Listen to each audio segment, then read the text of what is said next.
Oh, welcome back, guys. G Funky Boxing. If you're new to the channel, subscribe, hit the like button, hit the notification bell. Being joined by my co-host 97 Rough, and we have a very special guest today, guys. Trainer Joel Diaz. Let's give him a big hand, guys. Thank you. And normally we're waiting for our guest. Who I was here, he was ready to go. He's Yeah, like, yeah, "Come on, man. Put on the hand mitts, put on the headgear. Let's get this going." Hey, That's well, right. you guys said 8 o'clock. I gotta be ready before, That's because right. usually we have little things going on before it. We don't want nothing to happen. We want to make sure that we're there on time. Absolutely. That's right. I love it when my guests are punctual, man. Sometimes they don't show up at all. So that's Yeah, usually when they tell you a time between the time and wherever you're at, there's technical difficulties. You gotta make them work so that by the time that time hits, you're ready. That's Absolutely. right. That's right, man. So, all right, let's get this thing started, man. We have you here because we want to talk some boxing with a trainer, someone who's been involved with a lot of big names and a lot of big fights in the sport, especially some big fights recently, man. You've been involved in. But I want to ask you about some prospects that you got, man. It's one that I know of that I've seen on a few Thompson boxing cards. I like to watch Thompson Boxing. They're great channel here Mhm. on YouTube. They put on free fights. And I've also seen him fight on some Golden Boy cards as well. And that's Manny Flores from Coachella. You training him now? Yeah, Manny. Well, we've trained Manny since he was a kid. He's here from Coachella Valley. We know his family. We went to school together with his father. Basically, we grew up here in Coachella, and as that kid was growing up, one day the father says, "Hey, I want you guys to train my son. Bring him down." And my brother Antonio started training him when he was young, when he barely started. Basically, Antonio started him, from ground zero, and he did a really good amateur career. He had a good amateur career. He fought a lot of the kids with a name, and when he decided to turn pro, he I think he went to school and he was training somewhere else for a bit, and then now that he came back, we got him on a winning streak. I've been putting him here and there, trying to get him fights, but finally, Golden Boy, gave us the opportunity, and now he's not officially signed with Golden Boy, but we're already in a solid relationship where they're gonna sign him. He looks really promising too, man. Yeah. You know. I like the kid. I like the kid a lot. And from what I've seen from him, punches with really good technique and power, Oh man. yeah, Like he's sharp, I like it. accurate. Yeah. Yeah. Manny Flores is a kid that uh, he's very strong for his weight class, 118 pounds. He's solid, physically strong. He's smart, good looking kid, very respectful, very humble. And he has all the qualities, to be a world champion. He has a good team behind him. And, looking forward to seeing him progress throughout the year. And looking forward to maybe the end or the beginning of the year be ranked in the top 10, for closer to our world title. Yeah. Yeah, for sure. And you said bantamweight, right? That's where he's at now, at 118. That's where he's gonna end. I mean, that's where he is. We fight him at 120, 122, Mm. but I mean, right now until the fights are significant, I mean, when we get those important fights, and then we go down to 118. Okay, yeah, because we just seen that Inoue just became undisputed there, Hmm. and Right. he just dropped all the belts, moved up to super bantamweight. So yeah, Yeah, there's opportunities for guys like Manny to climb the ranks, man, and get his there hands on a is. belt. You know, There's a lot of open doors out there for these fighters. They just need to be ready. They need to stay active and just stay focused. that's right. Now I want to ask you about one more prospect, Mhm. or someone you just started working with, Ricky Medina Jr. I believe he's got a fight on the 20th in San Antonio. His only loss was to Raymond Ford. How's that going with him? Working with him recently? I haven't worked with him at all. Uh, I was offered to work with Oh, him. okay. I was offered to work with him. Actually, I don't know if it's his manager uh, called me. He contacted me and he wanted to send him down, which they didn't. I told him bring him down. And what happens is this, and a lot of people don't understand that it's hard. I have a camp house. I have a camp house where I house my fighters. Hmm. And it's first come, first serve, Uh, the house is a 5-bedroom house. Is basically fixed to, put 5 fighters in the house. But when I have a full house, I mean, I can't put nobody else in there. And when they Right. contacted me and told me, hey, we want to send this kid to you, I said, I don't have room. Right now, I don't have a room. But if you guys find a space somewhere close by, send them down. And it happens that here in the Coachella Valley, we have a a music festival, Right. Yeah. which is Coachella Fest. Right. During that time, believe me, you're not gonna find anything. Right. Because I mean, during that time of year, we call it high season. Everybody rents their homes because they make money. Everything's expensive. But Mhm. once Coachella and Stagecoach is over, everything is more accessible. Right now is a time where you can rent a place. People leave. It starts getting hot here in summer, and the Coachella Valley gets really, really hot, so people leave. And it's easier to find a place to rent and at a really, really, really decent price. And I think he has a fight on the 20 or 21st. So since they couldn't send him down, they asked me if I could come and help him in the corner. But the thing is this, I don't mind helping the kid. I don't know him, never seen him, never worked with him. Hmm. But the thing is, a lot of people don't understand that. As a trainer, a lot of trainers don't do it. I'll do it because it's just me. I have a problem. I never say no. Uh, I have a I have a fight. One of my fighters is fighting on that weekend. So this happened recently. So I had to say, you know what, I can't. One of my fighters is fighting the same weekend, so I can't fly to San Antonio and help this kid in the corner. At the same time, I never worked with a kid. I don't know his character. I don't Hmm. know nothing at the kid. And me just showing up without working with a kid is like coming up to a car race, and I have to Right. drive. I have to drive a car that I don't know what it has, how many horsepowers. I mean, I'm driving on the track and something happens to the car. I don't know what happened. So Right. it makes me look bad. It's like I'm risking myself going over there, not knowing what the kid has. Did he train? Did he train properly? Did he make the weight properly? Is he gonna look good? It's a double-edged sword. If he looks Right. good, obviously I will look good because the kid looked good because Joel Diaz is in the corner. Even though I didn't work with him, but what if he looks bad? I Right. look Mhm. bad even though I didn't put no time into him. Um, so, but at the same time, I don't mind. I'll go. I mean, I did it with Jojo Diaz. When he lost to Camarón Cepeda, I didn't train him for the fight, but I had Arieli Musinho fighting on the card. So because I worked with Jojo Diaz in previous fights, Hmm. the father told me, Coach, can you work the corner with my son the day of? The day of the fight. I Wow, said, that's crazy. because Mm. because I was supposed to be his cut man that night. I Hmm. was supposed to work cuts. That's it. And the father told me, Coach, can you be the man in the ring?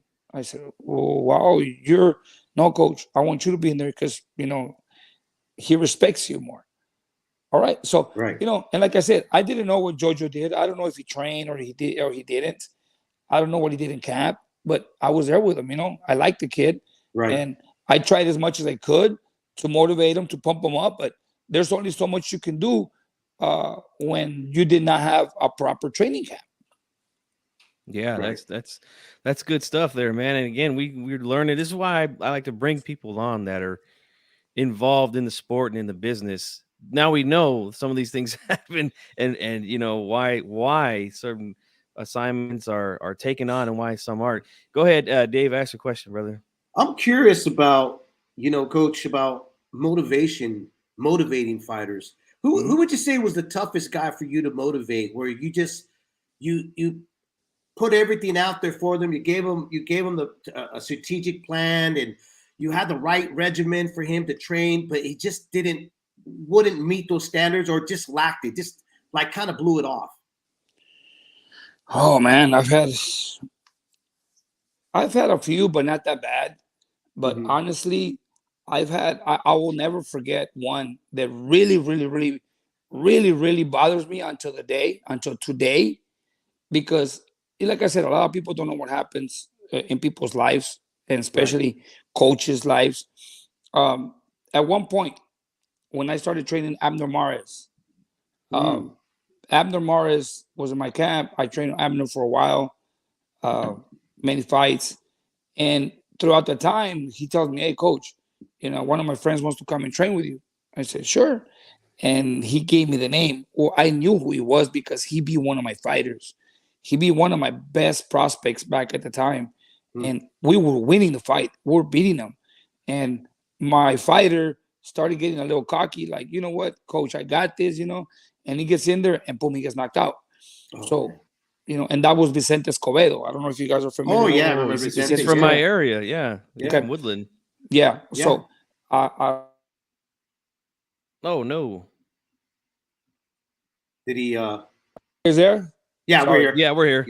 Yeah. So Vicente, I started training Vicente, and with time, we got a good relationship with Vicente and his family, and started training him. So it came down to Vicente Escobedo fighting Adrian Broner. Okay.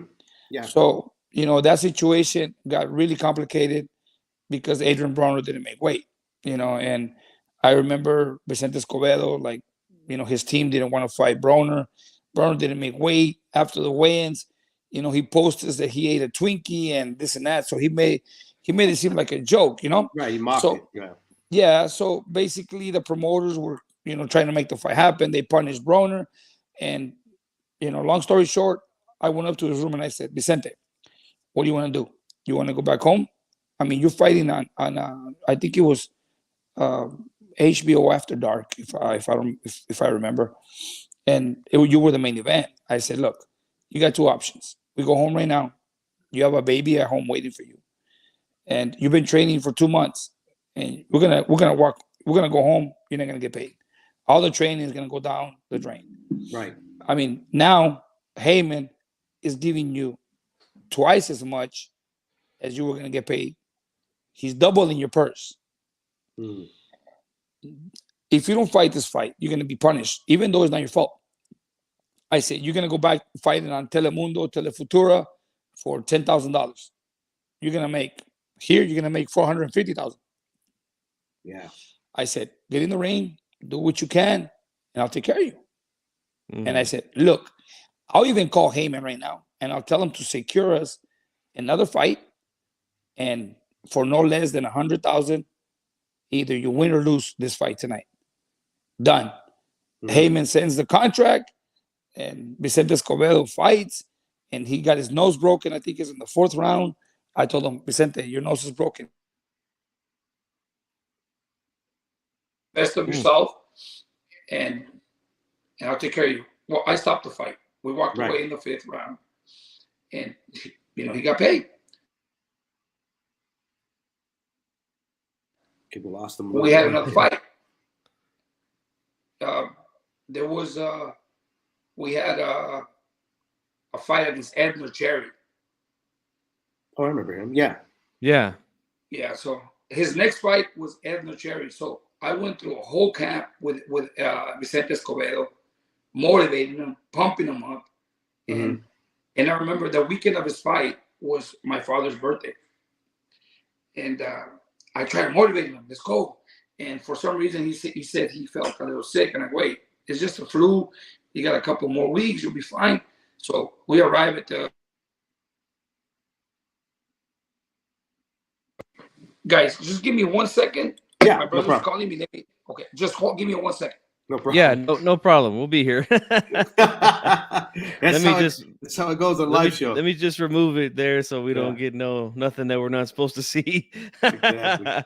But no, it makes that's crazy. I was gonna ask him about Vicente too, because he's from our area and stuff. So definitely wanted to get his take on that. Let's see if he's ready to go. Yeah, I mean, I got a lot of questions. I know you have a lot of questions, and we good now, Coach? So that's what happened. Yeah, I'm good. So that's what happened with Vicente Escobedo that night, and I tried to motivate him. Even walking out of the dressing room that day, I did everything in my part to motivate him to win that fight, and it just didn't work, And I will never forget that, because in his mind, even from the beginning of camp, Mhm. I mean, some of the people in the team knew that he didn't want to fight. That he just wanted to do it because they promised him $100,000, and it really bothered me for a long, long time. Because Really? Wow. I want. Oh yeah. I mean, up to today, it still bothers me because we go out of our ways. We go out of our ways from our families for them. And Right. and it was my father's birthday that weekend. If he would have told me, you know what, I don't want to fight, I would have said no problem. But don't carry me, along this Journey. game with you, Right. Yeah. Yeah. So that's what happened. And talking about motivation, believe me, when it comes to motivating fighters, Mhm. I think I'm one of the best motivators when it comes to motivating fighters. I've done so many things for fighters. Even if you're the underdog, believe me, I'll make you believe you're the favorite that night, and you'll win. The last one I did was Arely Mucino when she fought for the world title. Mhm. I mean, I always collect things through camp that I know they're gonna bother you if I bring them up to you the day of the fight. Arely lost her father, Oh man. in July. Mm. I think it was July, through the pandemic. Her father was her trainer, and he got COVID, so he passed, and they came to me. And through camp, I remember she was missing her father. I knew it was hard for her to train with me because her father was her lifetime trainer. And going into the fight for the world title, I remember in the last rounds, and I started telling her, Arely, your father's here with you. He's right here next to you. Do it for him. Let's go. Suck it up. He's right next to you, and he wants to see you walk out of this ring with a belt. And you saw the spark in her eyes, and she forgot she was tired, and she just went. I had a kid by the name of Juan Carlos Martinez. That guy was 18-12. He was an opponent. And he fought Alejandro Perez, El Alacrán, back in Vegas. Oh, I remember a him week too. a week before a week before Bradley Marquez. And Mhm. I come to Vegas with him, and it was a top rank show. And Right. Alejandro Perez was gonna fight for the world title in Macau on the Pacquiao Brandon Rios card. And I remember telling one of the matchmakers from Top Rank, they said, hey, what are you doing here? I said, I'm with Juan Carlos Martinez. Oh yeah, the guy is fighting Alejandro Perez. Yeah. He goes, oh yeah, Alejandro's fighting for the world title in May. I said, he's not. And he goes, what do you mean? He's gonna lose tonight. So then I love that. he walks away, and he tells the other guy, he goes, hey, Diaz is here. He's with Martinez. He goes, what Martinez? The guy fighting Perez. He goes, isn't Diaz supposed to be in camp with Bradley? Bradley fights next week. He goes, well, I don't know. He's here with Martinez, and he says that he's gonna beat Perez. He goes, don't tell me that. And I heard him. And then we walk in the ring, and I remember through the fight, we were dominating Perez, and all of a sudden, this kid, Juan Carlos Martinez, came to California. He told me, give me a chance. I used to use him as sparring. With my brothers. Mhm. And when I gave him a chance to come, I told him, come. So when he came to California, I thought he was coming by himself. So he brought his wife and kids. I go, oh my God, what am I gonna do? So Right. I had to lend him one of my properties. But then, I liked his family, his kids. So I would take him here and there. His kids always dreamed with going to Disneyland. I took him to Disneyland, took him to the beach in San Diego. So he was always grateful for what I did for his family. And then I remember that day, it was getting really tough. So his wife and his kids were sitting close to the ring. And I go, Juan Carlos, let's do it, man. Come on, suck it up. We got a few more rounds. I go, look at your wife, look at your kids. They want to go to Disneyland already. You know how bad they want to go see Mickey Mouse. Right.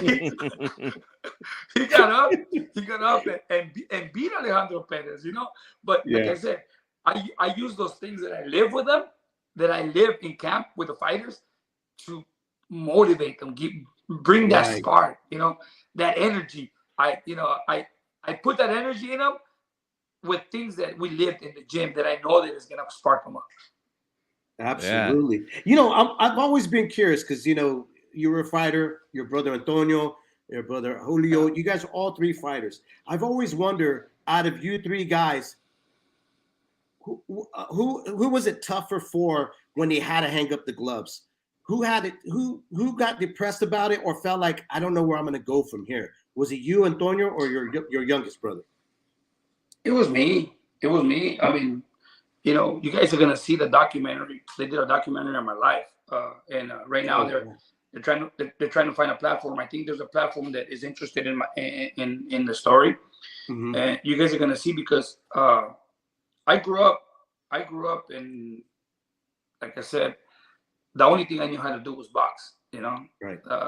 When Antonio retired, I mean, I was training him. I told him, Antonio, that's it. I took care of you for a long time. It's time. So with time, Antonio, when Julio said I'm done, Julio said, you know what? I'm tired of this already. So then after he said he was done, he still fought a few more fights. He says, I'll come back if it's worth it. And then that's when he fought Amir Khan. He fought Sean Porter 2 times.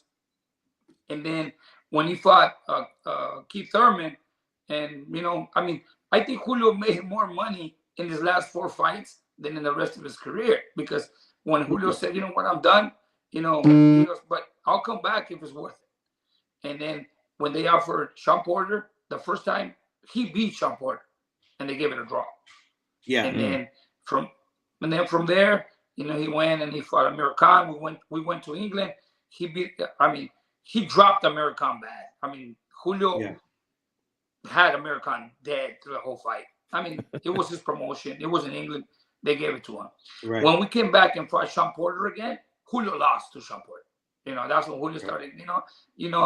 Julio's age started kicking in. And then when he fought Keith Thurman, they offered him a good chunk of money. But Julio was a warrior. He got hurt by Keith Thurman. I mean, his rib. I mean, they really damaged his rib, and he comes to the corner. He couldn't breathe, and I said, you know what? Let's go. We're done. So I stopped the fight. We walked away, and that was the last fight. So it wasn't hard for him because he already had in mind that, I'm done. Right. For me, it was hard because me being the oldest of siblings, I started this sport business, whatever you want to call it, because I wanted to help my family. And you can see it in my documentary that I work hard. I work during the day, train at night, wake up in the morning, go run, go to school, get out of school, go to the gym. And I wanted to just help my mom and my dad, because I mean, it was hard for them working in the fields, picking grapes, picking vegetables and all. I wanted to see them, get out of that. And at one point, I was 18 years old when I turned pro, and I bought my mom a house, and I bought my dad a car, and my mom a truck, vice versa. I furnished their home, with whatever I made in my fights, which I never made a lot of money. I mean, you're talking about my first pro fight, they paid me $400, and I go to a meat market to cash my check, and I get my $400. A week later, the guy's looking for me because that check bounced. The promoter filed bankruptcy. The promoter filed bankruptcy. The guy at the meat market was our friend, but he told me, you know what, it's okay, but letting you know that check bounced, the promoter filed bankruptcy. So, and from there on, never made a lot of money. I'm talking about 2,000, 3,000. My biggest payday was when I fought Philip Holiday in South Africa for the world title for the IBF. I made 20,000. I walked away maybe with 11, 12, after I paid everybody, So, and I, when I started having problems with my eye, I remember I fought a title eliminator to fight Stevie Johnson from the WBC. Right. And when everything went down the drain due to a detached retina in my eye, I mean, it was very hard for me. It was hard for me. It was really, really hard because I can tell you, I mean, in my history, I did a lot of bad things, I just started, honestly, I mean, a lot of people say, oh, I went through depression. No, I didn't. I was angry at the world. I was really angry at the world because I never went to depression. I was angry. I was in a mode that I didn't care to kill or die. Mm-hmm. I would go to clubs. I just wanted to fight. To me, it was like I walk in a club and who wants to fight? So I ran Right. into, yeah, and if there was a fight and it had nothing to do with me, I finished it off myself. And I remember I met this guy, I started working for him, and I was his bodyguard for a while. Mm-hmm. As growing up as a kid, I loved guns. I loved. I mean, believe me, I used to put a gun in pieces, in 1,000 pieces, and put it together in a minute or two, and that was my hobby. And Mm-hmm. I had a big collection of them. So, and I was never afraid. I was angry at the world, so I started working for this guy, and this guy was pretty powerful. So, from there on, I just started, you know, taking care of him, and you know, traveling with him, and I went crazy for a couple years. Mm-hmm. I mean, it was bad. My job was to take care of him and take care of his dirty work, and basically went crazy for a while until my parents started noticing, and my mom talked to me, and Antonio was barely starting his pro career, and my mom crying at one point told me, that she wouldn't sleep at night when I wouldn't come home, just waiting for the news that I was going to be in jail or dead, and it was Right. bad. So changed my life all around and started helping Antonio. I started coming to the gym and helping Antonio and passing my knowledge to him, and then Antonio became a world champion. And from there on, I started getting away from all that, from that life, started dedicating my life into the sport. And at one point, I said, you know what? I'm going to be a trainer, but I'm not going to be the average trainer. I'm going to be the trainer that sacrifices every minute of his life to the sport. And that's what we do. There's a lot of trainers in the world, but there's trainers that cannot handle the responsibility, the Right. sacrifice. Us trainers, I mean, believe me, we miss special moments with our families. I mean, I missed a lot of birthdays, my kids' birthdays, my daughter's birthdays, my parents' birthdays. I mean, I've eaten I've eaten by myself in New Jersey on Thanksgiving night when everybody's having dinner with their families, and some people don't see it, but I mean, we live it, and Right. that's the reason why I'm telling you, in all those moments of my life, uh, I think it hit me the worst. Your answer is, it hit me the worst because I wasn't ready for it. I always said, why did it happen to me? Because when I was growing up, and all I wanted was just to help my parents have a better life. I never thought about me having jewelry. I never thought about me having a brand new car.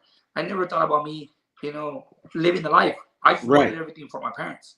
So when everything happened to me due to an injury on my eye, I was mad at the world. I was mad at God. Like, why me? All I Right. wanted was to help my family. But then, with time, I realized that the things happen for a reason. Right. And that was Right. it. Yes. Yep. Wow, that's great stuff, man. And we definitely look forward to seeing that documentary that you mentioned. That sounds very interesting, I definitely want to see Yeah. it. I mean, Yeah. because I think that's what I mean, made you a great trainer. If that didn't happen, and made you a leader as well, because you've been there, done that, and anybody that goes through a certain amount of pain, man, it just makes them have a better visual of of their surrounding. yeah, Yep. and like I said, when these guys came to me and said, "Hey, coach," I mean, believe me, there's people that they've approached me and said, "Hey, can we write a book of your life?" Sure. There was one time this director from LA came and says, I'm interested in doing and making a movie of your life." But Right. I was so naive and excited, like, okay, yeah, whatever, do it. And he starts giving me papers and this and that. And one day, my wife tells me, "What is this?" I says, "Well, it's a contract." She goes, "And you're gonna sign it?" I said, "Well, yeah, it's for a movie. They're gonna do a movie." She goes, "You're crazy." She goes, "This contract says basically you're signing your rights to these guys." Oh I no. go, "What do you mean?" Mm. "Yeah, I mean they want you to sign off your rights to them. So now they're gonna have full control of everything you do for this amount of money." I guess, "Nah, it's not gonna work." They never explained that to me. So I give them all the Right. paperwork back and say, "It's not gonna work. You guys never explained to me what's going on." Basically, they wanted me to sign my rights to them, and it's not gonna work. So, Hmm. got them off my back. So when these guys came to me, these guys are really, really good people. Uh, they did a mini film and they won an award. on this film festival for a mini clip, a mini film they did. So they said, Coach, we would like to do a documentary of your life. I said, okay, how's it gonna work? Explain to me. And when they ran it down, I said, okay, great. And I said, but remember, if you're gonna do something that's gonna talk about my life, everything has to be legit. Everything Right. has to be the truth. I'll speak the truth. I don't want you to put anything on that piece that never happened. Right. Everything has to be the truth. Where I lived, it shows from the moment I came from Mexico to the United States to when I was a paper boy. And my bike down the streets throwing the newspaper to the point where I work in the fields to when I started my amateur career. I mean, when he did the premiere of the documentary, Mm-hmm. it was when a little bit after I opened my new gym. So we invited like close family members and family. People that saw it, even Raul Reeves was there. I mean, people walk out of there with tears in their eyes, Yeah. because everything was emotional based on a true story, because that's exactly what happened. You don't see things that never happened. You see everything that happened in the documentary. That's why it took them a little bit of time because they presented it to a few platforms here and there, and finally there's a platform that's interested in it, and now it takes a little bit of time based on the paperwork and here and there, but it should be out pretty soon. Well, I look forward to it, man. Yeah, me too. I know Ernesto was telling me about it, but that was a while back, so it's been in the making for some time, right? Yeah. Yeah. Nice. Well, I want to talk to you about some current stuff here, Joel. Well, you were a part of Dmitry Bivol's training camp for quite some time, right? Now, last year, a lot of people felt he was the fighter of the year. He pulls a big upset against Canelo Alvarez. So I want to ask you, man, what was the strategy going into that fight for Bivol? Because I knew he was going to be a tough challenge for Canelo. There was a lot of people that thought Canelo was going to run right over him, though. So what was the strategy to that you guys worked on against Canelo in that fight? Well, one of the most important things is this: I'm Mexican, and us Mexicans have a lot of pride, and we call orgullo and machismo, right? Mm-hmm. And Canelo has a really strong temper, and I've known Canelo, great person. I admire him, great guy. He's done a lot, but at the same time, he's human, and his feelings, his temper, his anger can get him in trouble. When Dimitri Bivol came to India and everything started, it was a conflict because of the war in Russia and Ukraine, and it's not gonna happen. It's not gonna happen. And I said, Dimitri, is gonna happen. And he says, no, coach, I don't think so. So he got here 2 months before the fight. And he says, no, coach, I don't think it's gonna happen. We're having a lot of problems. I said, it's gonna happen. Start training. I know Canelo. Canelo already has you on the list. Canelo has his opponents already on the list way before you even know it. It's just like he likes to catch you off guard or at the wrong time. Right. And I said, keep training. You're gonna fight. So when everything started, they brought him down. I trained Bektamir, Israel, MJ, which one of those guys. So, the manager, which is Vadim, brought him down to us so we can start working with him as far as the strategy, the plan of attack, how he's looking, what he needs to do, what he can do in a fight. So every day we get together and what do you think? What do you think he should do? What do you think he's doing right? What do you think he's doing wrong? And we corrected him day by day. So he was still like, he's not going to happen. It's not going to happen. So 2 weeks later, he was already training because we told him to train.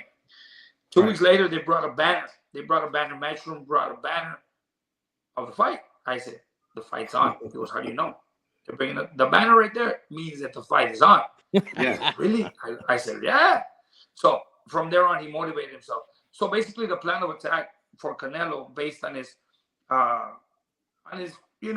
attitude and stuff is frustrated. Once you frustrate Canelo, you beat him.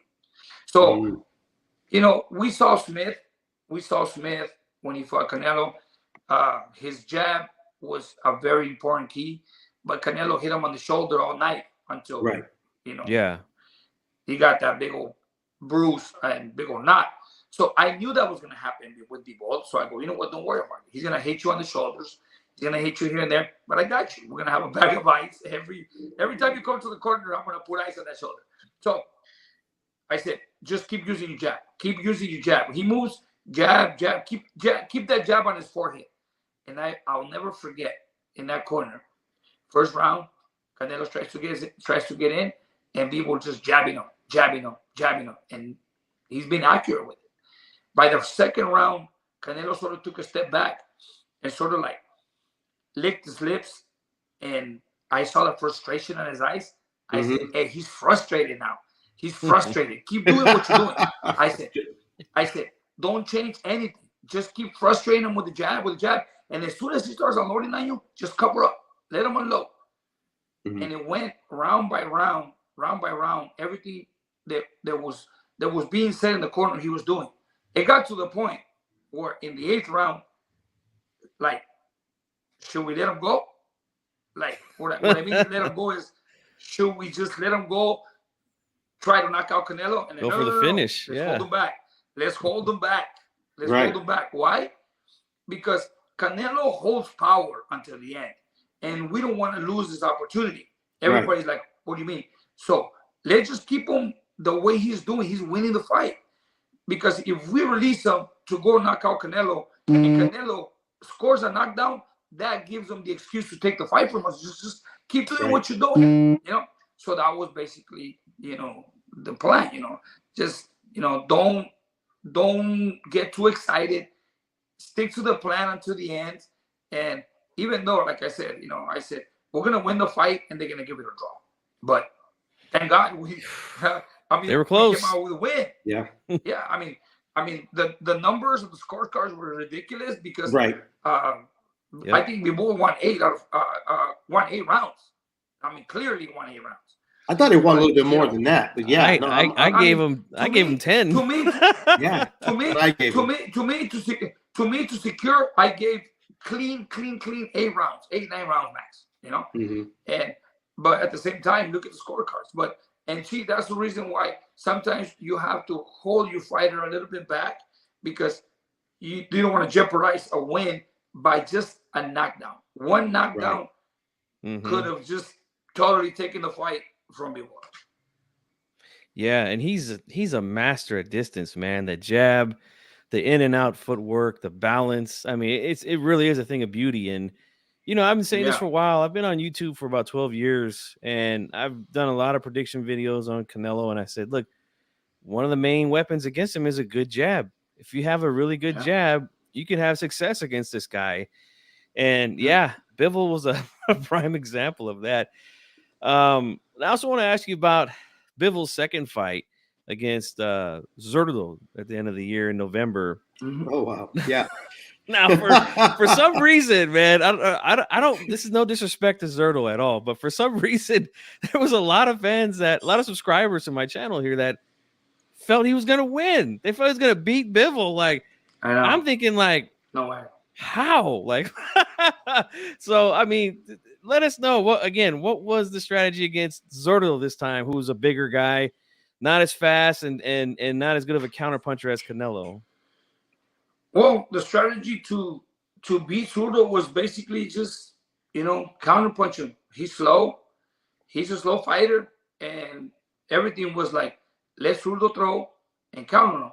Because you're going to see everything he does, you're going to see it coming. So just basically counterpunch him.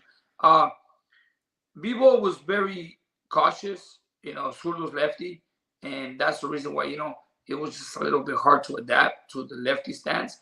But other than that, he followed the game plan really well. It was basically just outbox him, counter him with combinations, and just, keep him at distance. At one point, people thought, Zurdo was going to be the man coming forward due to the size. But Bivol was making Zurdo go back every time. Yeah. Yep. Yeah. And he was unloading with 3, 4, 5 punch combinations every time and keeping them at distance. Bebo's footwork is incomparable, and he in and out, in and out. By the time you want to, unload on him, and that's a lot of people don't understand that these fighters hesitate from releasing punches against Bebo because you don't know when he's in and out. Yeah. Like Manny Pacquiao, when Manny Pacquiao was always like, he made you think he's coming in when he's not, and psychologically he wears you down. He tires you down by just his movement because you never know when he's gonna step in. Yeah, no, that's a great comparison. I didn't even think about that until you started to describe Pacquiao. Yeah, it's similar, man. So, I got a go ahead, question really quick. Go ahead. I'm gonna give you my assessment of Canelo in his last previous fight against Ryder, and then John Ryder. Yeah, I'd like to tell me what you saw in that fight. What I witnessed this past Saturday was, I could see fundamentally that Canelo's still there, like he's still a fighter. He wants to fight, But I saw a guy, right? He's always gonna be a fighter. But I saw a guy that has become more of a single puncher. And the counter punching to me that night wasn't there. And also I saw no head movement. Like that's kind of a lot of the stuff that made Canelo who he was. It slowly has disappeared in my eyes. What were your thoughts about that Saturday night? Same as yours. I saw the same flaws. I saw Canelo against Gennady Golovkin, where Gennady would throw punches and Canelo would move, slip, and very slick movement, head movement, body movement. And on this one, he was just flat-footed right there. In previous fights, I'm talking about 3 or 4 fights in the past, Canelo had footwork, moving to the right, moving to the left, right, slipping punches and counter punching. On this one, he was just straightforward. He was just looking for a knockout. He was trying to knock out Ryder in front of his public in his backyard. And honestly, I saw Ryder land a lot of uppercuts. If he had power, he probably could have hurt Canelo. He landed some clean uppercuts on Canelo that night. And I remember Canelo also watching the fight. Canelo would unload a couple of punches with heavy power, and then Canelo would take a little break, like he was tired, and he would reset himself and go again. There's a few things. If I watch the fight again, I'll catch a lot more flaws on Canelo that night. Yeah, I know it's the same that my co-host just said. Like no active guard at all. Like he's really known for parrying and countering shots, right, and upper body waist movement. I didn't see a whole lot of that. Just strictly high guard catching, and then like you said, Coach, Ryder was able to split that high guard with a lot of uppercuts and go around with hooks as well. Yeah, it was not the best performance that I've seen from Canelo. He even started taking over, and after the 9th round, you could see that Ryder was finally coming on, man. But let me ask you this.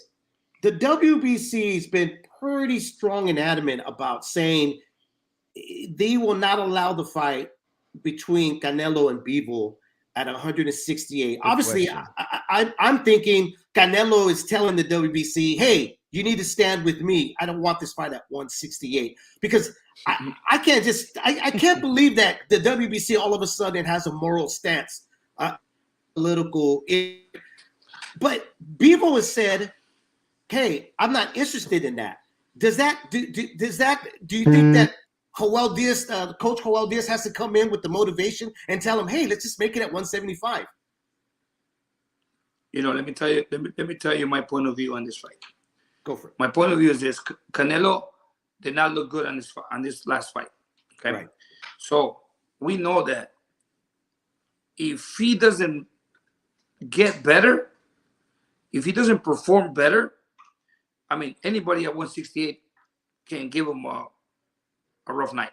Okay, but I think that going back to Bivol, Canelo is a man of his word. And I believe Canelo is a Mexican fighter that has a lot of pride and carries the flag on his shoulders. And as a Mexican fighter, he promised the world a rematch with Bivol. Okay.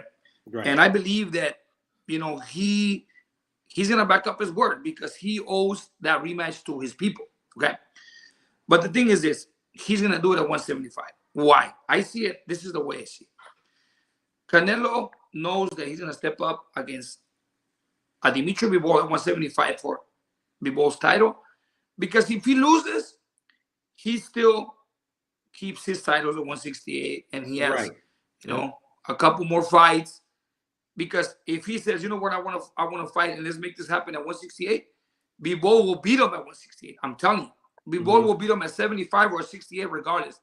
Bivol has no problem making 168. And I'm telling you, because I was with him all week, for his last fight, and I saw his nutrition, what he was eating, the amount of food he was eating throughout the fight. But that's aside.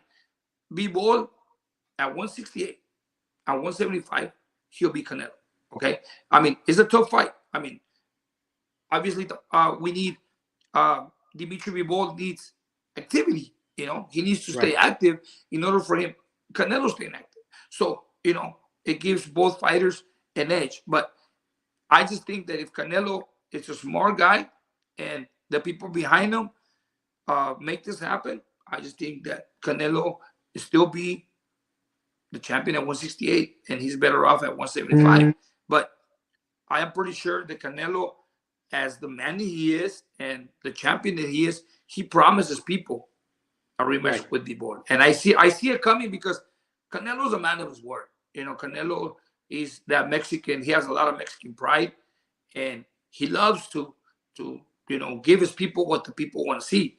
And after the fight, he says, you know what, I promised my people a rematch, and I'm going to go back to Bivol, and he'll do it because that's how Mexicans are. Yeah, I'm pretty confident as well. Like, you're at this level, all these guys are super competitive. They don't like to lose. He wants to get revenge. I just don't think he has a snowflake's chance in hell at beating Bivol. It's a nightmare matchup for him. Oh, yeah. But it is what it is, It is what it is. If he wants to move up to 75, and that's where he insisted being on, then hey, yeah. And that does suck that the WBC is sticking their nose in things like that. It's awful, man. Why punish Bivol? He has nothing to do with that, know. Bivol is a great person, a great athlete. Bivol is a great champion that all he does is trains. And believe me, I was with him in his last camp, and I would tell him, hey, why? He goes, the sad part is this, that I would tell him, hey, because we call him Dima. Hey, Dima, hey, why are you taking this? He says, it's okay, coach. I go, no. He goes, I said, why are you taking this? Why are you doing this? They're telling you to do this. He goes, it's okay, coach. All I want is the opportunity. All I want is the opportunity to show him that I can beat him.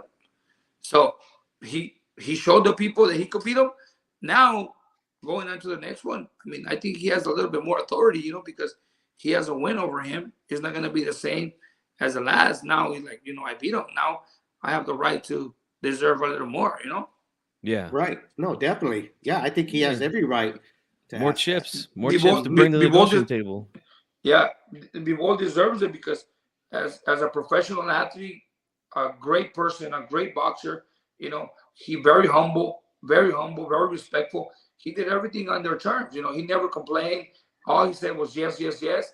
And I think that a man like him deserves, to speak up and as well as be treated fair. Yep. So one more question I have about Canelo, just because you're a trainer, you've seen him fight, you've coached fighters against him. I'm hoping that he fights Benavidez as well, because I feel like that's a big mega fight in boxing. We just had a big pay-per-view with Tank Davis and Ryan Garcia. What do you think happens after watching Canelo last Saturday night and then seeing Benavidez's last fight with Caleb Plant? Who do you favor at this point, Coach? You know what? I'm gonna tell you something. I like Benavidez, great kid. His family, his father, good friends. But I'm talking about 2 fights ago. I've always said it with much respect that Canelo would knock out or stop Benavidez. Why? Because Benavidez is reckless. Benavidez is fast. He's strong, and he comes forward. but he opens up a lot in his exchanges, and Right. Canelo's very accurate to the body. Size in this fight, Canelo will attack the body on Benavides, and Canelo's compact. He will move. I know that Benavides throws a lot of punches, but not with a lot of power. His furies are the ones that really frustrate a fighter, like they did with Caleb Plant. I think that I've said that he would beat Caleb Plant, no problem. He will stop him before the 10th, but he started a little too late. If he would have started earlier, he would have stopped Caleb Plant before the 10th round. But after watching Canelo's last performances, I mean, I don't know what to say. It's Right. Canelo needs to show a little more to beat a Benavides, because if he steps in the ring and performs the way he performed this last weekend against a Benavides can ruin his night. I just, you know what, with Ryder, another thing I noticed is that Canelo's not changing it up. You know what I mean? He's kind of sticking to what's Nope. been doing him well at 168, because he would throw that overhand right, and Ryder keep catching it. He keep parrying it, and the punches that were landing was He's just looking. Yeah. He was looking for a knockout. Yeah, he was He looking for that. He wasn't strategizing. He wasn't changing it up. I mean, you gotta walk in the fight with plan A, plan B, and plan C. He never Absolutely. changed from plan A to plan B. He stuck to plan B, and if plan A didn't work, I mean, he stuck to plan A. So if plan A didn't work, you gotta switch it up. Sometimes don't go forward. Move around the ring. Right. Try something different. But I mean, he basically repeated himself through the whole fight. Yeah, over and over. So what do you guys do if the fight happens between Bivol and Canelo? Do you guys stick to a repeat of the game plan, or do you guys go, you know what, let's go for the knockout this time? That I cannot. I mean, we can use the same strategy as the first, because it's gonna work, but it's all based on the result as rounds go. Round by round. If, let's say, for example, we stick to the same strategy from the first, and it's working, where Dima is just connecting jabs and landing good shots, and he's blocking well, and if we see Canelo slowing down and just focusing on 1-2 punches at a time, and looking at 7th, 8th round, and we see Canelo slowing down like he did in the 8th, 9th round, I mean, maybe we can push it forward. So, hey, let's unload and let's go for the knockout. It all depends on what happens fight night, Right. Whatever happens, we see any downfalls, we see Canelo slowing down, it all happens on those adjustments that you make round by round. How bad is Bivol itching to get in the ring with Better Beef? He's not. I mean, Dimitri Bivol is a fighter that, in my personal experience, I mean, he's there to fight whoever they tell him to fight. Whoever the management says you're fighting, his promoter. I mean, he's not the type of fighter that says, "Oh, I want to fight this guy, and this is who I want." He's not. I mean, if they tell him better be it, it's better be it. But he rather go back to a Canelo and make it a significant fight. Like he says, I would like to fight Canelo at 168 and, take his titles, be the unified champion. But if not, hey, I'll fight him again at 175 and see what happens.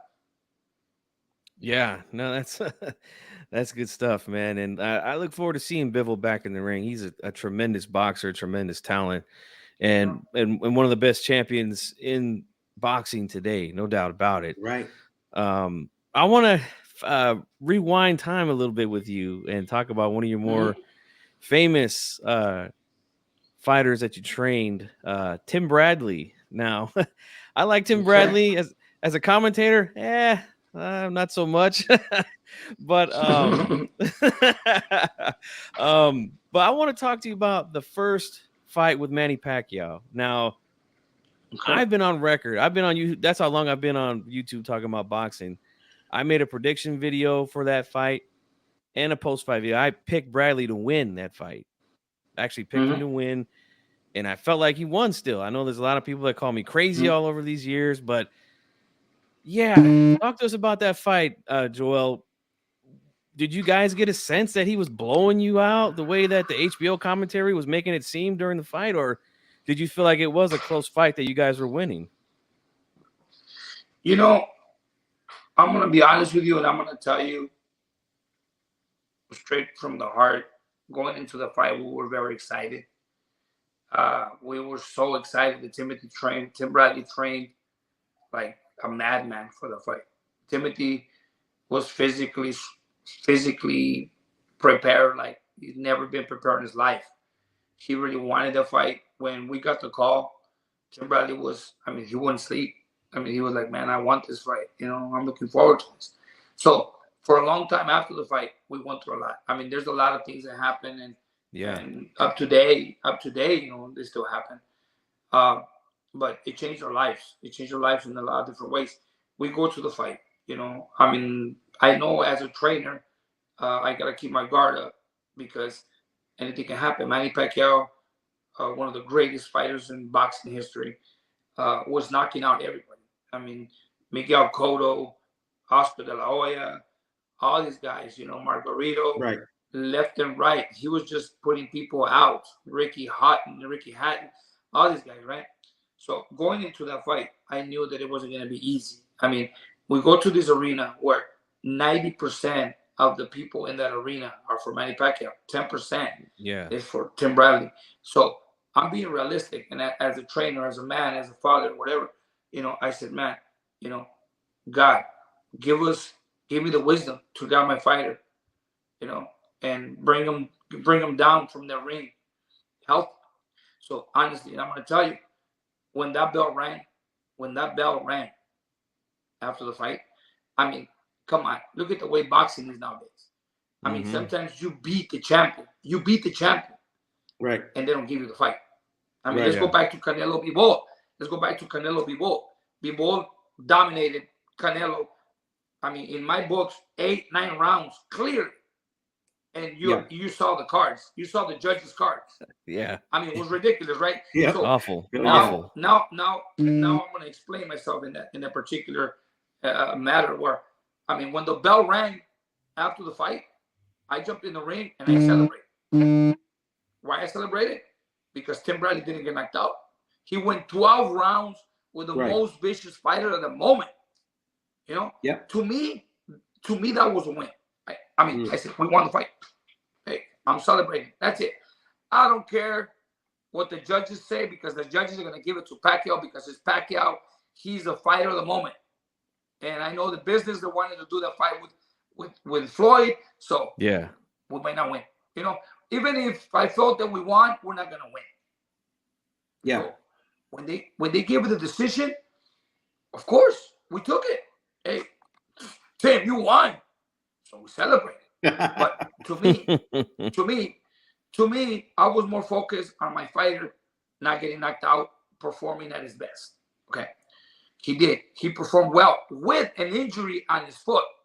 Yeah. Because when he comes to the corner and he tells me, Coach, I think I broke my ankle. And I said, you got two options. You want to keep fighting or we go home and I stop the fight right now. Let's go. So I motivated him through the whole fight. Okay. I remember hearing you say that too. Yeah. a lot of people doubted us until, I mean, Tim Bradley went to the press conference on a wheelchair. And so when we celebrated the victory for 5 minutes. After that, Bob Arum basically throws under the bus. What happened here? What a ridiculous decision. We go to the press conference.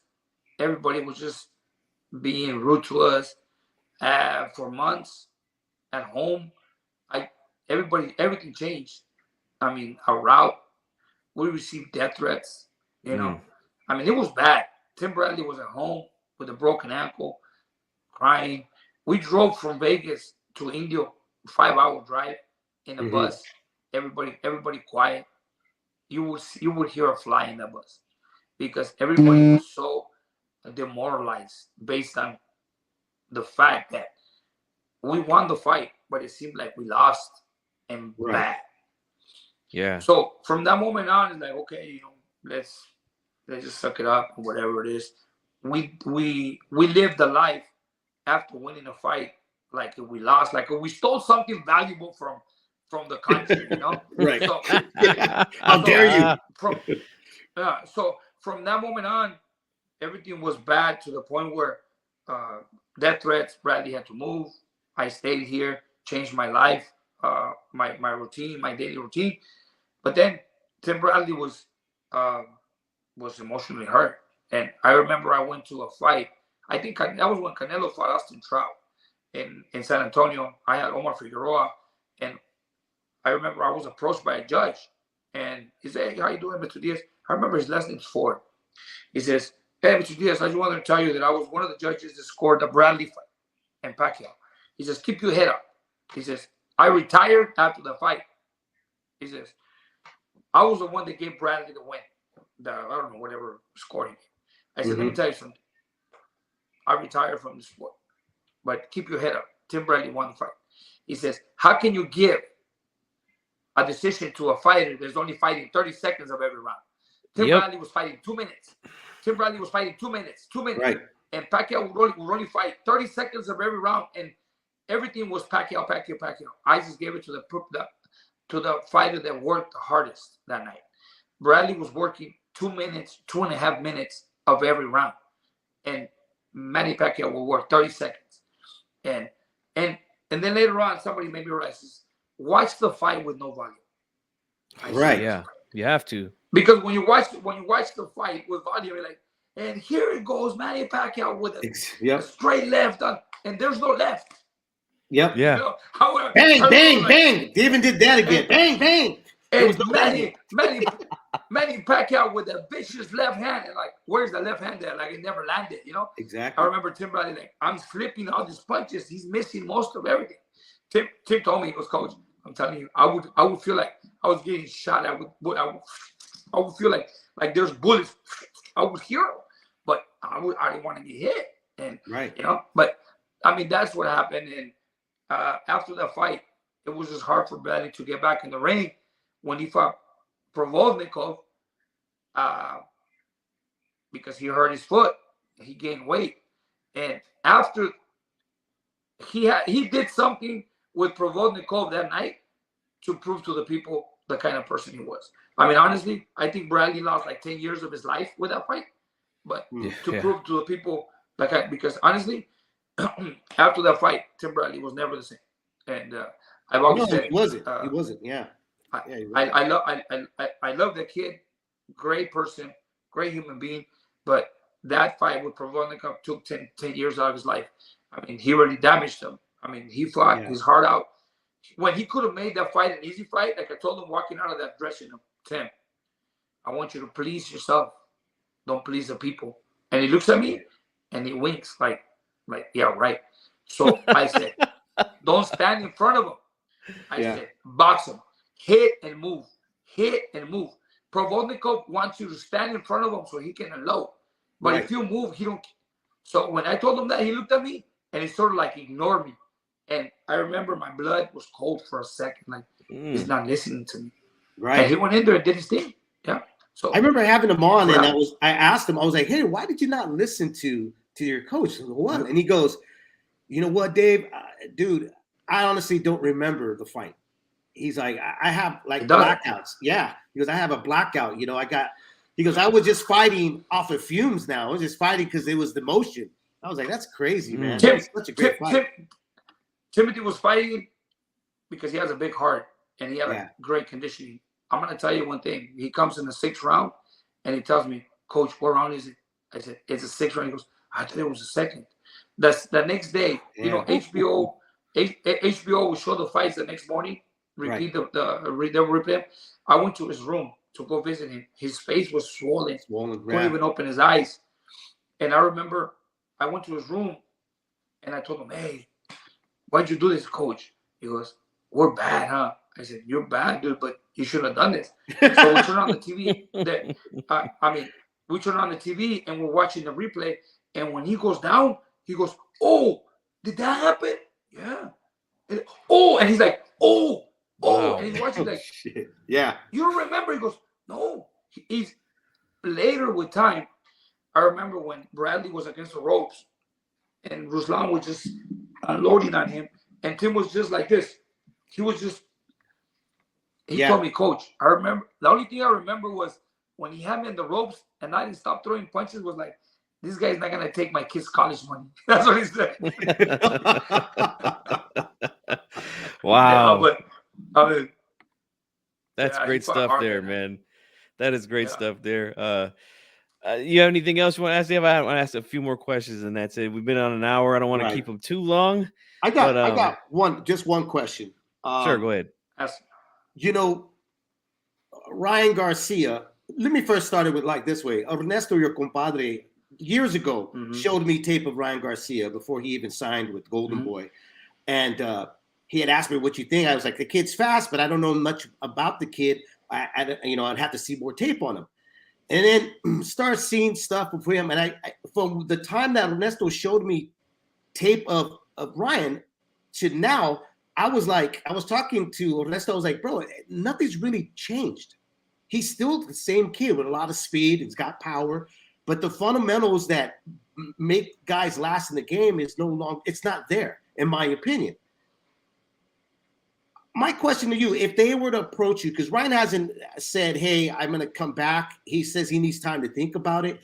But if they were to approach you, is that a kid that you would take on, knowing that he's a kid that doesn't like to leave his comfort zone, which is his house, and he's kind of Hollywood, where he calls the trainer and tells him, hey, I'm not going to make it to the training because of this? How do you work that if you would accept to bring him into your camp? The only way I would accept him in my camp is for him to come alone and be under my terms. I'm gonna tell you, when they called me to train American back when he was still in his not in his prime, but he was still in a good level. Right. He says, "Can you come to LA and do like an audition?" I said, I'm not at that point anymore. I'm sorry. If you want to come to me, you come to me. Right. Simple as that. I'll train you. You come to my house, I'll train you, and I give you the best of my work. Thank you. But I'm not gonna go and go out of my way to go to you to see if you like me or not. I've done a lot already in this business. Right. If you like my job, I mean, look at my resume. I don't need to go and show you what I can do, what I can't do. I'll give you the best of myself. Another one. When they asked me if I could train Chavez Jr., I told them the same thing. I mean, if he comes by himself, right? He's under my terms. Simple as that. There's no such thing as, hey, can you come to me? No, you come to my gym, we train, and the day you don't show up to the gym for any stupid circumstances, I don't want you here. I mean, I don't like to deal with that. My job is to train fighters, not to babysit, fighters. Yeah. I mean, it's like this sport is a serious sport. I mean, I'm gonna tell you something. I like Ryan. I mean, I seen him grow. Antonio, my brother, would travel with him, because he would compete with a lot of Antonio's kids. And I see Ryan, hey, what's up, brother? I hug him and whatever, But honestly, I mean, we're humans, we're trainers, we're fans and stuff, and I believed in him. I believed in him to win this fight. I mean, people would tell me, up to right now, people tell me, Coach, what made you think he was going to win? I said, I was hoping he did. Right. I was hoping he did, because at one point at the gym, some guy goes, Coach, you got Gervonta or Garcia? I said, I'm going to go for Ryan. Ryan's going to knock him out. And like, come on, Coach. You want to bet $50? Sure. And from that moment on, I said, Coach, you want 50? Sure. And then I was already too deep to back up when a kid goes, Coach, I got 200 on Davis. Okay, no problem, 200. And then another guy, Coach, 200? Yeah. So people are, So right. And all of a sudden, this guy, Coach, a bottle of tequila? Sure. Hey, Coach, another bottle? Yeah. Another bottle? Yeah. So I'm just like, and all of a sudden, I'm like $800 in. Right, right. Like, hey, Coach, you want to go another 200? And I'm like, I can't say no anymore. I'm already in. Yeah, sure. And I'm, Ryan has a height. He's fast. He's gonna, keep him at distance and catch him at the right time. I mean, Gervonta is good. I know he is good. He's strong. I mean, but if you keep him at distance, just make him miss and counter him. Just pick your shots, step back, and make a miss and count them. You can beat them. All of a sudden, I'm in $1,200 and 4 bottles of tequila. I got, so then, I was like, Ryan's gonna win. And I'm calling some of my friends. And I even called Robert Garcia. One day I pick up the phone and I call Robert. Hey, Robert, I'm calling you. I'm calling you to ask you a question. He goes, what do you want? I said, who do you got, Ryan or Javante? He goes, I think Ryan. I got Ryan. So it even boosted up my confidence. Like, hey, Ryan. So hey, anybody else wants to bet? Let's go for it. I mean, Robert Garcia says, Ryan's gonna win. Even Eddie Reynoso said. So then, the day of the fight, I go, okay, boom. The first round, he gets in there and he takes it to Tank. And I go, okay, good. I mean, he takes it to him, blah blah blah blah. I go, okay, he has no respect. In the second round, when he got dropped, I go, okay, restart yourself again. And then I noticed that he lost it. After the knockdown, he lost it. But what got me mad was this. I mean, nothing changes. I like Ryan. I mean, great kid. His family, great family. I mean, I've seen some body shots. In some vicious fights, right? Yeah.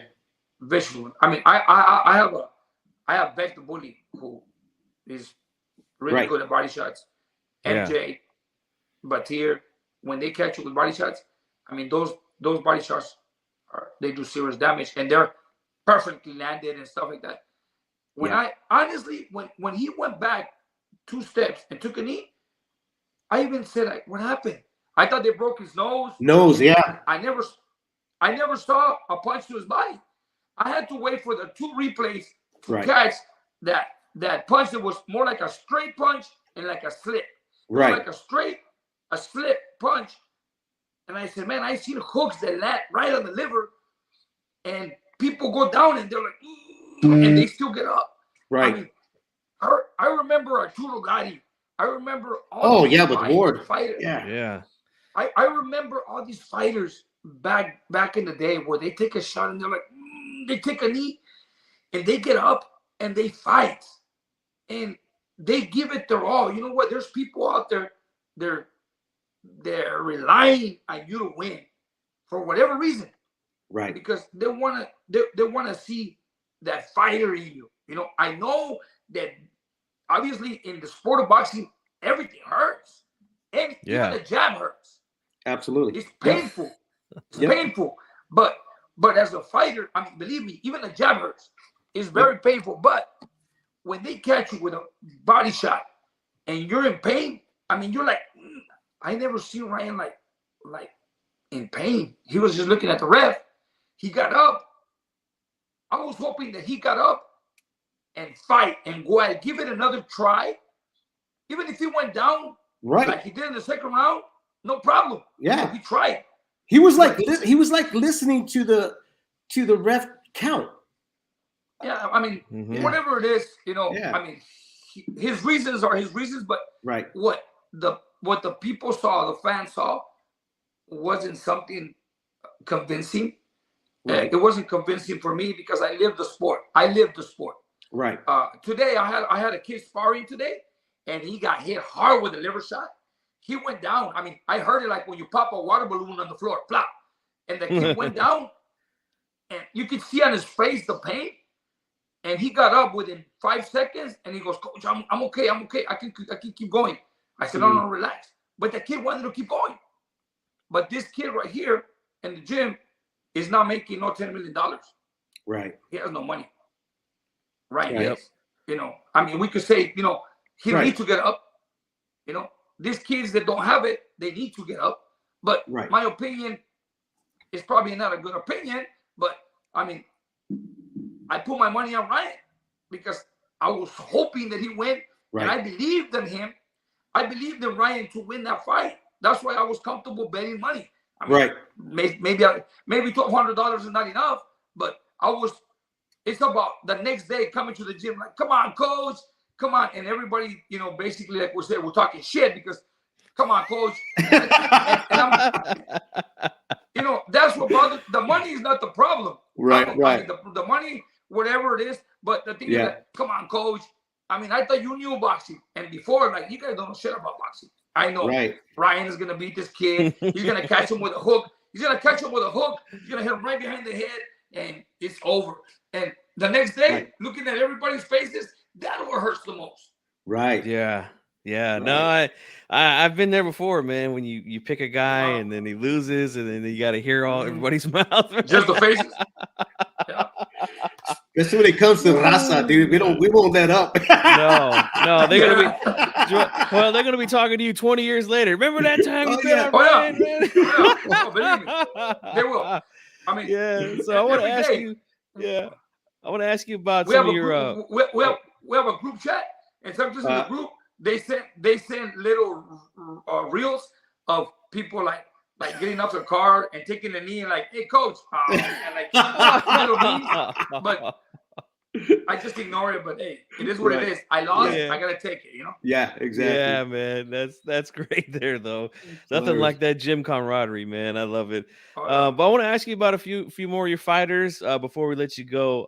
Beknamir Melikuziev comes back, gets his revenge on Rosado. Talk to us about that. Now, I was telling people there were some people that were thinking that Rosado was going to win again. Now, look, I know he's going to retire now, which I'm glad that he is. He's had a long career, fought a lot of guys, but people forget that Beck was going in for the kill that first fight. He had Gabe hurt. Look, he was going in for the kill, and he got caught. Oh, go ahead. It's just part of the sport. Right. When Beknamir started his professional career, he's like a wild, untamed stallion. He's knocking everybody out. He's on a mission. He's young, and sometimes we call them they're young and stupid. Why? Because they just get that feeling. It's like when a hunter gets some prey, and once he feels the blood, you got him, right? And Beck was like that. Beck was like, he got in there, and boom, and knock you out. And when he fought Rosado, I'm like, okay, he hurt him. He felt that he had him dead. But Rosado's experience was like, man, I'm not going to go down just like that. Right. So Yeah. Rosado told me, because Rosado is my friend. I know him for years. He says, coach, he goes, I've never been hit so hard in my life. He says, I thought this guy was going to kill me. When I was moving around the ring, I said, hell no. If I'm going to go down, I'm going to go down fighting. She says, when I stopped and I saw him coming, all I did was I just threw the overhand right and I landed it. He goes, but I was hurt. Yeah. And Beck was on a mission. He was on a mission to knock him out. And he got caught. So with time, thank God that the way things played off, Zurdo didn't make the weight. And all of a sudden, Rosado was left without a fight. So they convinced him, hey, rematch. So this time was like more mature. Beck matured. He experienced the first mistake he made.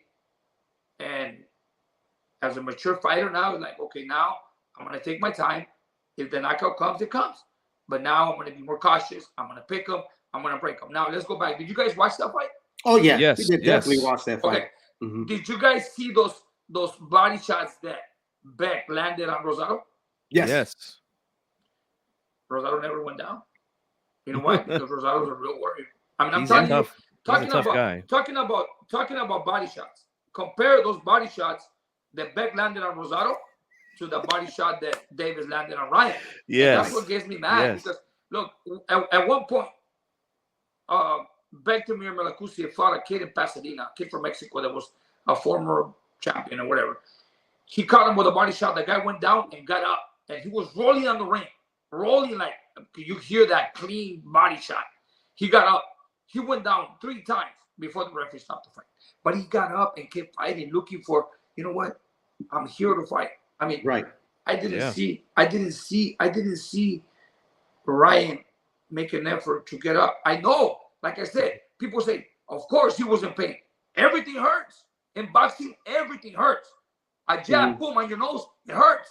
But so let me ask you, you don't believe him or Goosen when they said that he went in there with an injured rib?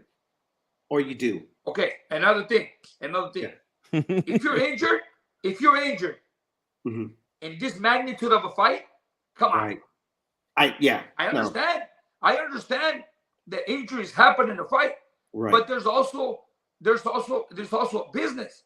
I mean, if you have an injury, you're already going in the ring with a mentality that you're not gonna win. So right. you're lying to you're lying to the world because I have an injury. I'm just waiting. If they hit me there, I'm gonna go down because I have an injury. You know what? Postpone the fight. It's not the first fight in history that has been postponed Absolutely. due to an injury. Yeah.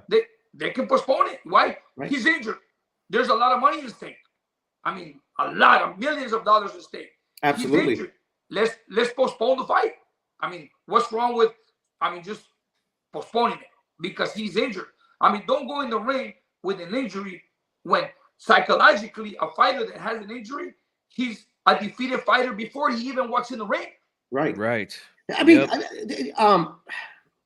I guess you could say that Joe Goosen, who I love, dropped the ball on that. But wouldn't the promoters not? I mean, wouldn't Oscar and the CEO of Golden Boy have known about this, or you think this was something that was kept away from them? Because I mean, I just think that logically somebody would have stepped in and said, "Let's postpone it." Right? I don't know. I honestly don't know. That's their business. But I would have done it. I mean, if during the preparation for a fight between Manny Pacquiao and Timothy Bradley, if Bradley got injured in camp, I would have said it. You know what? Tim's injured. What are you guys gonna do? I can't take him to a fight. Believe me. Yeah. When Tim Bradley was gonna fight Juan Manuel Marquez, it was after the Ruslan Provodnika fight. And I'm telling you this, Timothy Bradley was not in conditions to fight Marquez after Marquez knocked out Pacquiao. And 3 weeks before the fight, I told Bradley, I'm pulling the plug on this one. Coach, please no. He told me, and I'm telling you. I told you in front of his face. I went running with him, and I go, hey, you're not looking good in camp. I mean, everybody's just putting hands on you. Vicente Escobedo one day dropped you, and he's a 130-pounder. He goes, come on, coach. He told me, coach, please. And he told me, and I'm telling you, I don't hold back. I'm very honest with what I say. I said, you know what, Bradley?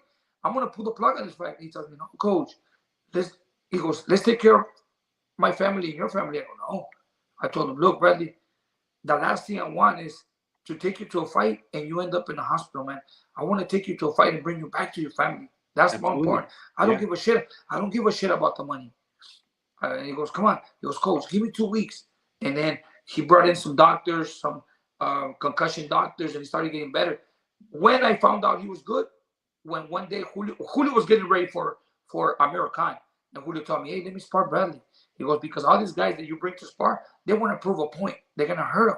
You know, on the clinches, they're going to hurt an elbow. He goes, So Julio was in top shape, getting ready for Amir Khan. I put Julio and Bradley to spar, and Julio gets off the ring and tells me, hey, bro, hey, Tim's back.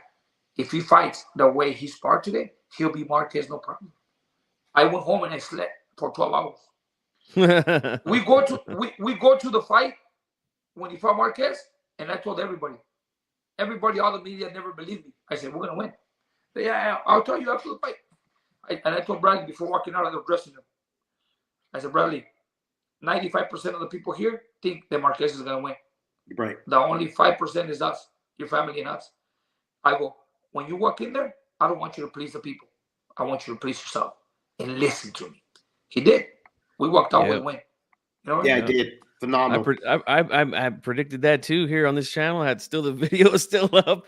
I predicted Bradley to beat Marquez, and even though I love Marquez, I think he's one of the greatest top 10 Mexican fighters of all time. But styles always make fights, man. And I knew that if Bradley could stay on the outside, he could beat him. All we did was just right now he's hot with his right hand because with the right hand he knocked out Pacquiao. So just execute his right hand and we got the rest. That's what we did. Guys, I have very little battery on my phone. So yeah, no problem. Just one more question and we'll let you go, Coach. Sure. I want to ask you about MJ Akhmadaliev loses a tough split decision in his last fight to Marlon Topales. What's the word on him? Was there a rematch clause or anything, or are you guys looking to get those titles back from him? Well, the manager is working on, working something out where they can make the rematch. Because, I mean, if we go back and look at the fight, we don't think he lost the fight, honestly. But You know, it always happens. These guys are from another country, and they always have a low card. You know, I feel bad for them. But Tiro Ahmedov fought Mario Barrios. We thought he won, and they gave Mario Barrios a fight. But Tier fights Puello, and he beats him, and we walk with a loss. Now Akhmadaliev, I mean, beats Tapales because in my eyes he won the fight. But now it's harder, you know, because now we don't have the titles. You know, if he was a fighter that had a name and people knew, I think it would be a lot easier. But it's harder for them. So hopefully they can work something out where we can get a rematch. Sounds good. Yeah, it was a close great, fight. yeah. Very close fight. So, hey, Coach, thank you so much for joining us. This has been great. We hope to have you back again in the future, man. Anytime, guys. Just let me know. Let me know, and we'll make it happen. Yeah, and Thank let you us again. know. Yeah. And let us know when that documentary comes out. We'll definitely spread the word about it because it sounds very interesting. Definitely. Believe me, you guys are going to see a documentary of a true story of a person who never gave up. I mean, through so many adversaries, and I'm still here, man. Remember, I went through a lot in my life. A lot of my dreams didn't happen, but I keep pushing, and I've accomplished a lot. And one of my biggest accomplishments up to this day is my new gym. And my gym where I have it now is, thank God, I mean, I've changed a lot of people's lives, but I still got one more. I think that the day I die, I'm going to leave a legacy behind, but my picture will be in New York in the Hall of Fame. Oh, absolutely. No, one of my next goals. Sure thing, man. Well, I'm going to keep working. hey, I'm going to keep working hard. That's right, man. Keep working, and we'll keep supporting, man. Thank you for your time, Coach. Let's give him a hand on his way out. Thank you so much. That was Coach Joel Diaz, guys. Great coach. Great interview, man. That was amazing. Definitely look forward to having him back on in the future. So, Dave, let us know. Let the fans know what we got on planned for tomorrow night, man. Oh, we got Terry Lane, who's Mills Lane's son, Tommy and Terry. Terry's going to be on with us to talk to us about the past and the present, man. Should be a lot of fun. That interview should be really fun. You know, he is the manager to the Chinese heavyweight Zhang that beat Joyce, and they got a lot of stuff. The ball is definitely in their court. So yes, and we just got news today that Joyce, or was it yesterday, got decided to activate that rematch clause. So we were just hearing a day before that they're at the goal line to make that Fury fight, and then we hear this. So definitely going to get some good information tomorrow night. So guys, don't forget to hit the subscribe button if you're not subscribed, and hit the notification bell. This way the YouTube notifies you, and you can be here. Thank you guys all for being here. I see everybody in the chat. Good interview. Yes, it was great. I love talking with trainers. To me, those are the best interviews, man. I feel like those guys have the best information, and a lot of the time they have no filter, which is what I love. No, they don't. You know, especially the Diaz brothers. You know, I've had Antonio on. I've had Julio. I've had Joel on numerous times and stuff. I got to give a shout out to my boy Ernesto Del Toro, because he's the one that he always hooks it up. That's their compadre. He's my compadre también and stuff. So because I know he just texted me when we were doing the interview. He's like, "Hey, cabron, did he go on or what?" And I was like, "Yeah, he's on right now, dude. I'll hit you back." You know, it's a big boxing community, man, and we're just pretty blessed to be part of it, and we're able to bring it to the listeners, the guys that are viewing and stuff. Yep. This again, guys. This is all you guys. None of this happens without your support. So hit the like button, guys. That's all I ask you. Just hit the like button. It gets the video circulating on YouTube. Tell your friends about it. Share the video. Again, I like to bring on guys that share with us information on training, on the business. And that's exactly why we're going to have a manager on tomorrow. We're going to talk some business. Tonight we talk fights. Tomorrow we talk business. All right. And then also this week I'm going to be doing a show, the ESPN Plus card, with the quote unquote boogeyman of the division, Janebek. He's going to be in my neck of the woods. Well, actually our neck of the woods. I shouldn't say mine. Our neck of the woods in Stockton, California this Saturday. So I'll be doing a preview show on that as well, and I will be there for that fight. So make sure again, you guys have the notification bell on because I will be dropping videos live from the fight, guys. So Dave, want to let everybody know where they can find you on social media and all that stuff, and then we'll wrap this one up, man. You can find me on Twitter on Leave It in the Ring. You can find me on TikTok on Leave It in the Ring. You can find me on YouTube on Leave It in the Ring. That's right. And you guys know it's G Funky Boxing here. And on Twitter, it's at GFunky84. Instagram is GFunky_boxing. Give me a follow there. I'm not too active there. I'm still new there. I don't really know what the fuck I'm doing there. But you can follow I'm on me Instagram. there. I'm on Instagram too and all that. But I think in all the platforms that I'm on, I haven't been, too active. I mean, you can still find me at leaveinthering@gmail.com, and people still reach out to me there and ask me questions and ask when I'm going to come back and do this and that. But I always tell them I am back. I'm with G Funky. I'm doing stuff with him right now. That's right, man. But yeah, the solo thing, I haven't made a decision on that. I'm still, I'm having fun right now, man. I'm having a lot of fun. That's what I'm doing, and I'm bringing the interviews over here to this platform.